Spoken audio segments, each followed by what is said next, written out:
Cambodia, the kingdom of wonder. នីតិវិទ្យាដ៏និខិតត្រឹកនេះពិធីលំអានអរិយធម៌និងទស្សនីយភាពឆ្នាំ 2010 មានកិត្តិយសដ៏ដណ្ដំដោយមានព្រះរាជវត្តមានជាព្រះមហាកិត្តិយសរបស់សម្ដេចព្រះមហាសង្ឃរាជទាំងពីរគណៈព្រះរាជគណៈ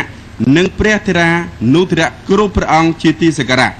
វត្តមានដ៏ខ្ពង់ខ្ពស់ឯកឧត្តមសោកខេងឧបនាយករដ្ឋមន្ត្រីក្រសួងមហាផ្ទៃតំណាងដ៏ខ្ពង់ខ្ពស់សម្ដេចអគ្គមហាសេនាបតីតេជោហ៊ុនសែននាយករដ្ឋមន្ត្រីនៃព្រះរាជាណាចក្រកម្ពុជាវត្តមានឯកឧត្តមឧបនាយករដ្ឋមន្ត្រីឯកឧត្តមទេសរដ្ឋមន្ត្រីឯកឧត្តមរដ្ឋមន្ត្រីឯកឧត្តមលោកជំទាវជាសមាជិកសមាជិកាព្រឹទ្ធសភារដ្ឋសភារដ្ឋាភិបាលឯកឧត្តមជាឯកអគ្គរដ្ឋទូតឯកអគ្គរដ្ឋទូតតំណាងអង្គទូតតំណាងសមាគមព្រះពុទ្ធសាសនានៃបណ្ដាប្រទេសជាមិត្តប្រចាំព្រះរាជាណាចក្រកម្ពុជាលោកអញ្ញា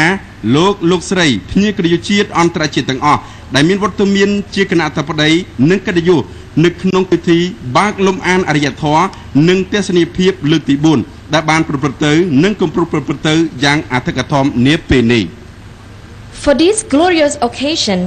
the Fourth Trails of Civilization and Performance 2010 is greatly honored to have the greatest honorable present of distinguished Supreme Patriarch of the two sects,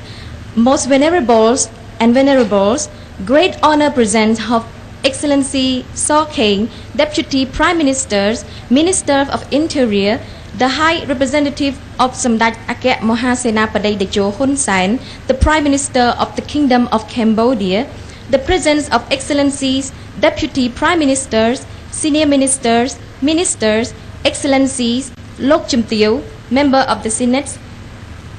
the National Assembly and the Royal Government,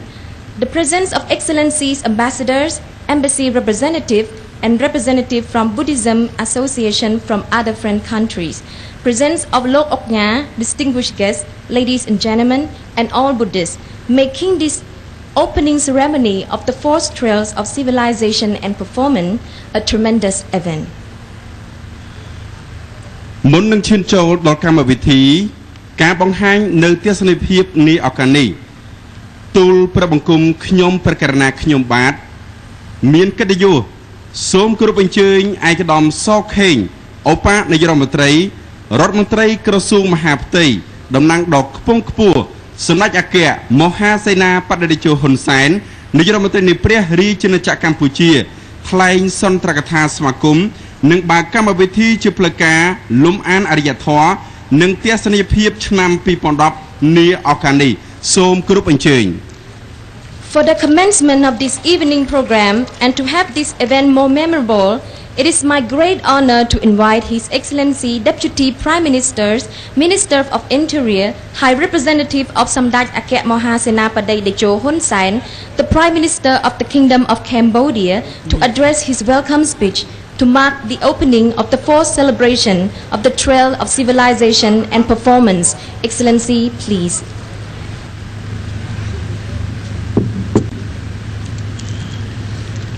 សូមក្រាបថ្វាយបង្គំសម្ដេចព្រះសង្ឃរាជទាំងពីរគណៈរាជាគណៈព្រះថេរានុថរៈគ្រប់ព្រះអង្គជាទីគោរពសក្ការៈ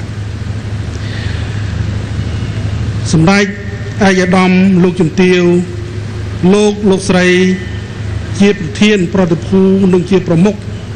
ស្ថាប័នពុទ្ធសាសនានៃប្រទេសជាមិត្តឯកឧត្តមលោកជំទាវសមាជិកសមាជិកានៃព្រឹទ្ធសភារ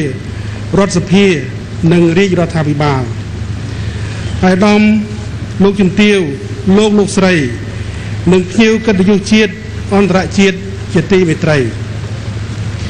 ជាបឋមក្នុងនាមរាជរដ្ឋាភិបាលកម្ពុជានិងក្នុងនាមខ្លួនខ្ញុំផ្ទាល់ខ្ញុំមានក្តីសោមនស្សរីករាយក្រៃលែងនិងសូមសម្ដែងនៅការស្វាគមន៍យ៉ាងកក់ក្ដៅចំពោះវត្តមានដ៏ឧត្តមរបស់ឯកឧត្តមលោកជំទាវលោកស្រីគណៈប្រតិភូនិងភ្ញៀវកិត្តិយសជាតិអន្តរជាតិទាំងអស់ដែលបានយាងនិមន្តនិងអញ្ជើញចូលរួមក្នុងពិធីលំអានអរិយធម៌និងទស្សនីយភាព ឆ្នាំ2010លើកទី4ដ៏ពិសេសវិសាលនិងមហោឡារិកនេះថ្ងៃនេះព្រះរាជាណាចក្រកម្ពុជាពិតជាមានកិត្តិយសនិងមានមោទនភាពក្រៃលែងដោយបានទទួលធ្វើជាម្ចាស់ផ្ទះរៀបចំព្រឹត្តិការណ៍នេះឡើងស្របពេលជាមួយនឹងពិធីបុណ្យពិសាខបូជាដែលជាពិធីបុណ្យព្រះពុទ្ធសាសនាដ៏ធំមួយហើយដែលពុទ្ធបរិស័ទកម្ពុជាទាំងមូលប្រារព្ធឡើងជារៀងរាល់ឆ្នាំដើម្បីរំលឹកដល់ថ្ងៃដែលព្រះសមណគោតមបរមគ្រូទ្រង់ប្រសូតទ្រង់ត្រាស់ដឹងនៅសម្មាពុទ្ធញ្ញាណនិងទ្រង់បរិនិព្វានហើយដែលពិធីនេះត្រូវបានអង្គការសហជីវជាតិទទួលស្គាល់ជាបុណ្យសាសនាអន្តរជាតិចាប់ពីឆ្នាំ2000មកម្លេះឆ្លៀតឱកាសដ៏ពិសេសវិសាលនេះក្នុងនាមប្រជាជនកម្ពុជាទាំងអស់ទូលព្រះបង្គំយើងខ្ញុំសូមថ្លែងអំណរព្រះគុណដល់ទីគុណជាអនេកបការថ្វាយព្រះមហាវីរក្សត្រព្រះបរិយាបិតាព្រះករុណាព្រះបាទសម្ដេចព្រះនរោត្តមសីហនុដែលបានជួយទ្រទ្រង់ព្រះពុទ្ធសាសនានិងបានសុំសរីរកធាតុពីសមណគោតមមកពីប្រទេសស្រីលង្កាឆ្នាំ1953មកតម្កល់នៅព្រះសក្យមុនីចេតិយនិងបានដង្ហែព្រះសរីរកធាតុនេះទៅតម្កល់ទុកនៅភ្នំពរាជទ្របឧដុង្គកាលពីឆ្នាំ2002ដោយដែលអាដាមលោកជំទាវភ្ញៀវជាតិនិងអន្តរជាតិលោកស្រីបានទស្សនាកាលពីព្រឹកមិញនេះក៏ជាព្រឹត្តិការណ៍ទី1ហើយដែលឆ្នាំនេះកម្ពុជាបានរៀបចំ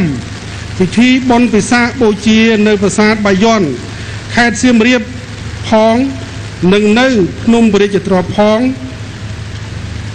ស្រុកពញាលឺខេត្តកណ្ដាលហើយដែលពីមុនជារៀងរាល់ឆ្នាំយើងធ្លាប់តែបានរៀបចំនៅភ្នំពរាជទ្របតែមួយកន្លែងប៉ុណ្ណោះទស្សនភាពទាំងនេះបានញ៉ាំងឲ្យព្រឹត្តិការណ៍នេះកាន់តែអធិកអធមនិងឧឡារិកថែមទៀត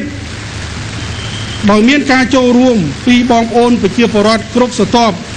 មកពីរាជធានីខេត្តទូទាំងរួមទាំងព្រះសង្ឃរាប់ពាន់អង្គមកពីគ្រប់ខេត្តទូទាំងប្រទេសហើយព្រះសង្ឃរាប់ម៉ឺនអង្គពុទ្ធបរិស័ទនៅទូទាំងប្រទេសក៏សុទ្ធតែបានជ្រួតជ្រាបនិងអបអរសាទរអំពីព្រឹត្តិការណ៍នេះផងដែរខ្ញុំក៏សូមឆ្លៀតឱកាសដ៏វិសេសវិសាលនេះនិងថ្លែងអំណរគុណយ៉ាងជ្រាលជ្រៅចំពោះវត្តមានរបស់អាដាមលោកជំទាវឯករាជទូតឯករដ្ឋទូតអង្គទូតគណៈប្រតិភូ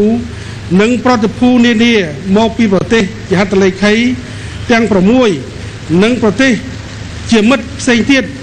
ដូចជាជប៉ុនចិនកូរ៉េឥណ្ឌាប្រ៊ុយណេម៉ាឡេស៊ីហ្វីលីពីនសិង្ហបុរីនិងសាធារណរដ្ឋឆែកដែលបានចំណាយពេលវេលាដ៏មានតម្លៃចូលរួមក្នុងព្រឹត្តិការណ៍ពុទ្ធសាសនាជាប្រវត្តិសាស្ត្រនេះជាការពិតព្រឹត្តិការណ៍នេះបង្ហាញពីការបោះជំហានរួមគ្នាជាសកលមួយឆ្ពោះទៅកាន់សុខសន្តិភាពនិងសកលសុខដុមនីយកម្មនៅក្នុងគ្រួសារអាស៊ានក៏ដូចជាអាស៊ីទាំងមូលហើយនឹងបង្ហាញផងដែរពីសារៈសំខាន់និងតួនាទីចម្បងនៃទេសចរវប្បធម៌និងសាសនាក្នុងការពង្រឹងនិងពង្រីកចំណងមិត្តភាពសាមគ្គីភាពនិងកិច្ចសហប្រតិបត្តិការដ៏ល្អរវាងប្រទេសជាហត្ថលេខីនៃសេចក្តីប្រកាសបូរ៉ូបូឌួទាំង6និងប្រទេសជាមិត្តផ្សេងទៀតឲ្យកាន់តែជិតស្និទ្ធរឹងមាំនិងខ្លាំងក្លាថែមទៀតហើយសំខាន់ជាងនេះទៅទៀតទីវាជាប្រវត្តិសាស្ត្រនេះគឺជាសក្ខីភាពបញ្ជាក់ថាកម្ពុជាកំពុងស្ថិតនៅលើវិថីដ៏ត្រឹមត្រូវមួយឆ្ពោះទៅកាន់សុខសន្តិភាពវិបុល